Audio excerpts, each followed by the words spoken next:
Jimbo i Jet Set.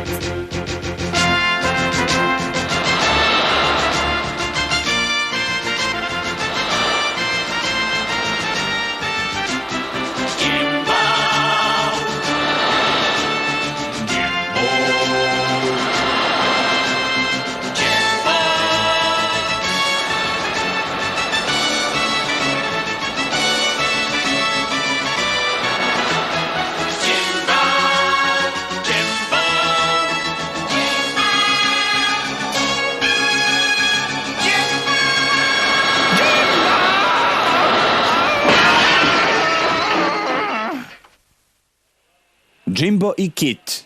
Baš pre poletanja na dug let za Severnu Ameriku, Jimbo je imao jedno od uobičajenih poseta lekara koji je posebnu pažnju obratio na njegove motore. Duboko udahni još jednom, Jimbo. Ovaj zadnji motor mi zvuči pomalo sumnjivo. U redu sam, doktore. Jedino što pomalo kašljucam povremeno. Ipak mislim da bi se ovaj motor trebao remontovati. Ajde, doktore, moram da letim za Severnu Ameriku popodne. Meteno je ulje u motorima, stvarno su ispravni. Vrlo dobro, ali mi se obavezno javi čim stigneš. Želim da glavni mehaničar pregleda motore. Hoću, doktore, obećavam. Posjetit ću vas čim se vratim iz Severne Amerike. Jimbo, jesi li završio sa doktorom? Želim da poletiš sa piste broj 4. Spreman sam i čekam, šefe. Onda kreni. I ne zaboravi da ideš putem preko severnog pola. Obavezno obuci vuneni prsluk. Ovdje je baš hladno. Vazduh je tako oštar da ne može da se diše. O Bože, doktor je bio u pravu. Osjećam se slabo. Spustit ću se malo niže da bih se ugrejao i došao. Da.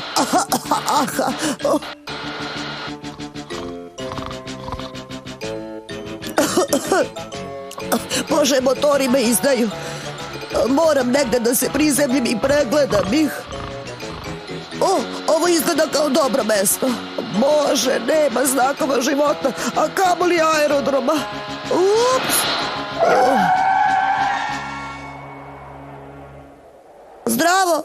Gospodine Eskimu, možete li me odvesti do najbližeg aerodroma? Motori mi se kvare.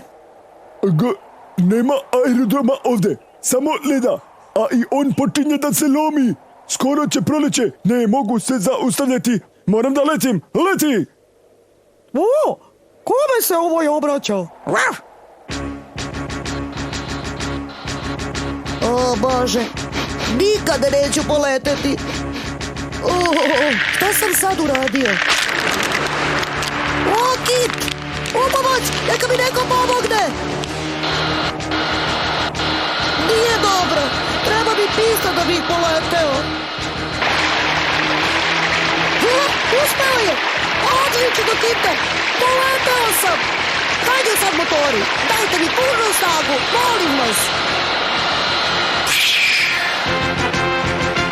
Dobri stvari, Kit! Kakvo poletanje! Poletali smo! Ura! Odlično, motori! Najzad smo krenuli! A sada samo radite dok ne ugledamo zemlju, molim vas! Halo, londonski aerodrom, da li me čujete? Molim dozvolu za sletanje. Da li si to ti, Jimbo? Pa gde si do sada?